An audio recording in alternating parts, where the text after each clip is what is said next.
Big crops get smaller. That's the theme of today's video today as we talk to you from the trading floor a little before 9 a.m. on Thursday, August 21st. We're going to take a look at the size of the U.S. corn and soybean crops. We've had the USDA reports last week. We had the Pro Farmer Midwest Crop Tour this week. Where do we go from here? First of all, let's start off with that USDA report that pegged the U.S. corn crop at 188.8 bushels per acre and the soybean crop at 53.6 bushels per acre.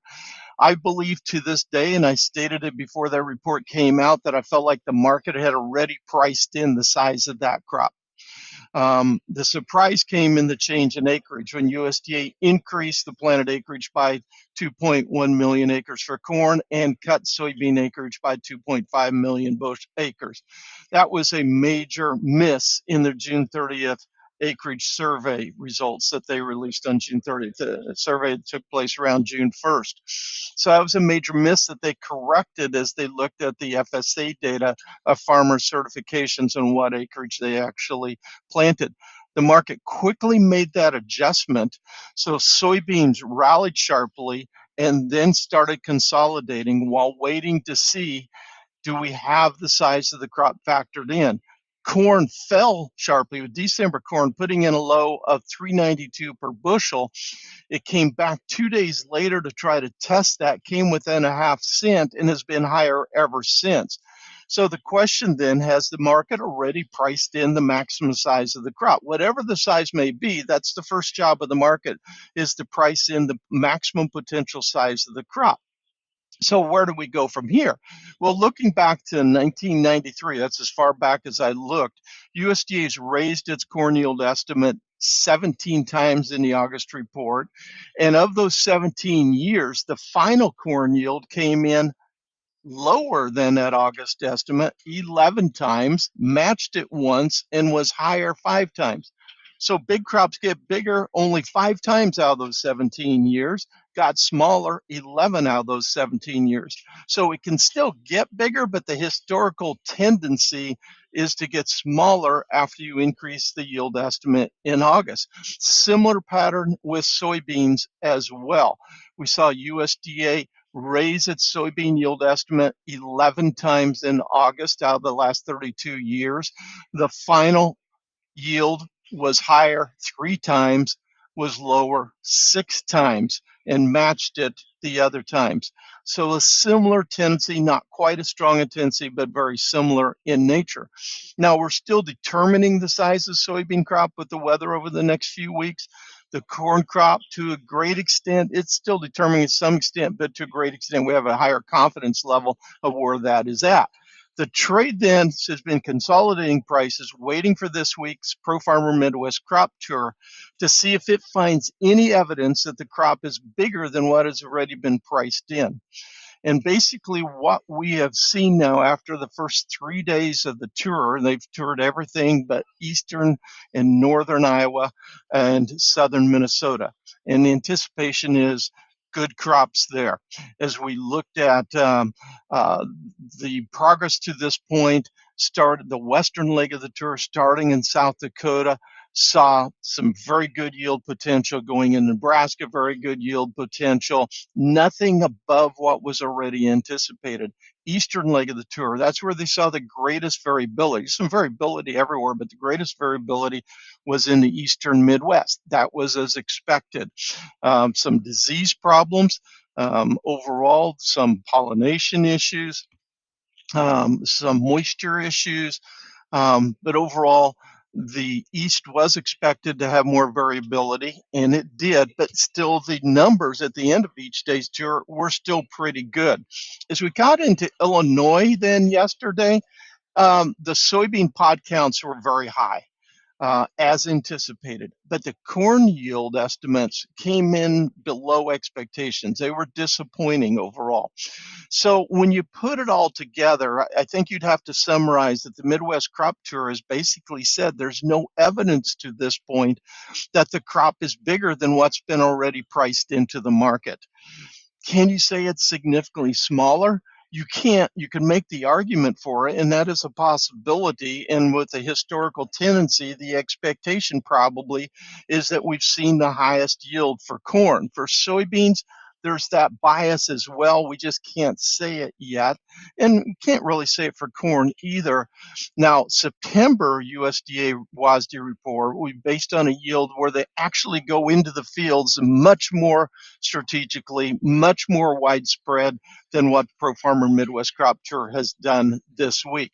They've got a lot more people doing it, spending a lot more time, and they're going to be sampling a lot more fields for that September report. So the confidence level will go up for that September 12th report. Now, Pro Farmer will release its official yield estimates on Friday after the markets close. How does that compare? First of all, it doesn't rely solely on the tour results. They take a lot of other factors into consideration because, A, they don't tour all of the Midwest. They follow the same routes that they've been doing for decades, and the Midwest Corn Belt has shifted since then, and so they'll take in consideration other areas outside of the traditional tour in coming up with their yield estimates.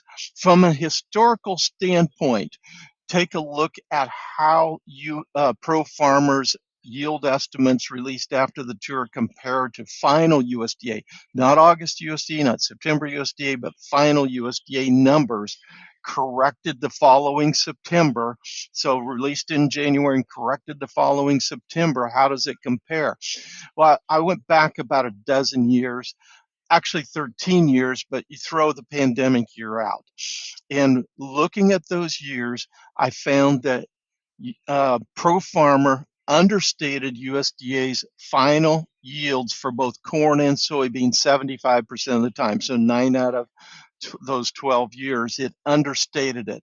The variance was minus 2.8, minus 4.8, minus 1.7, minus 4.1, minus 4.4, minus 9.1 in 2017, plus 0.9 in 18, minus 4.1, 0.3, positive 0.3, 5 minus 5.2, minus 5.3, plus 1.8.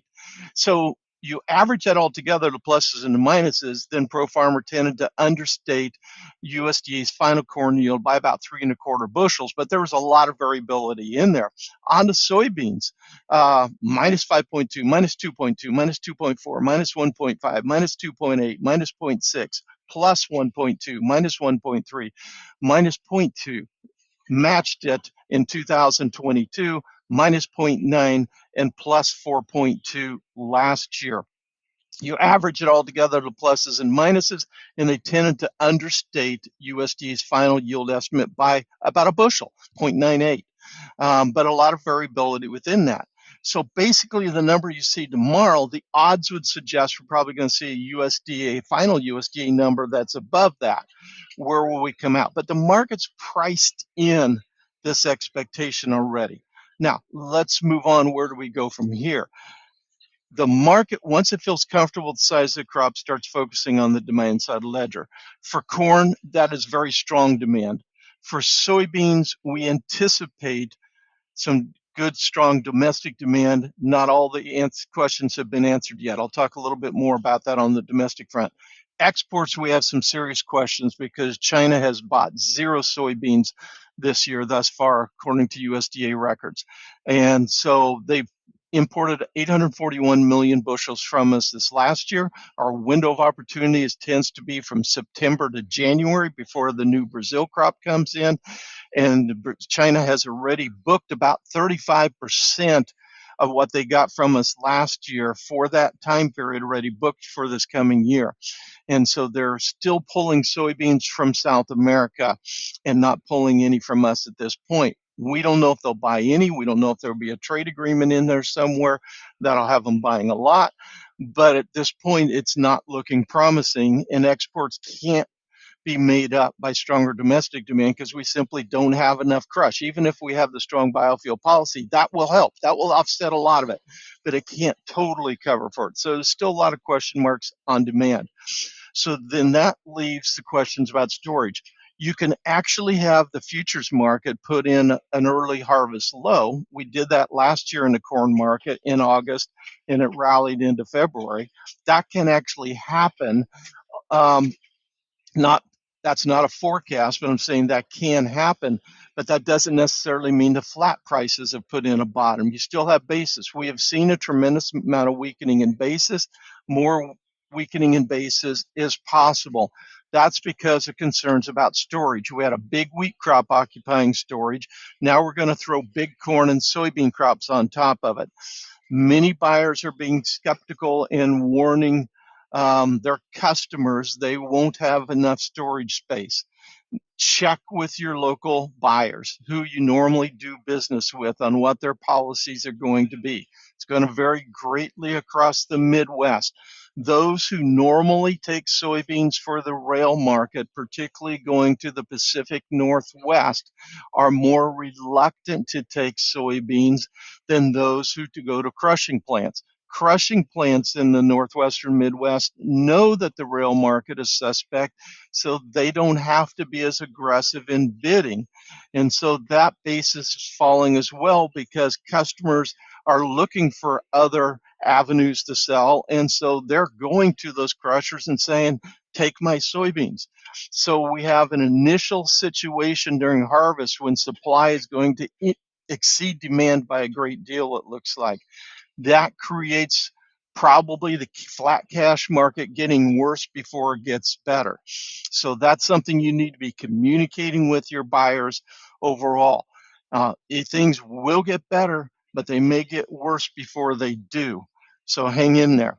Now, as we look at the biofuel policy that could still impact domestic demand for soybeans, there are rumors in the industry that we could hear from the EPA on the critical small refinery exemptions, SREs, maybe as early as tomorrow or possibly next Friday. Now, we heard similar rumors on the initial RVOs last April, and we didn't get that until much later in the spring. So these rumors may be wrong, but there seems to be some impetus out there for hearing soon on the SREs. And that's a major component to really free up this market to be able to trade anticipated strong demand.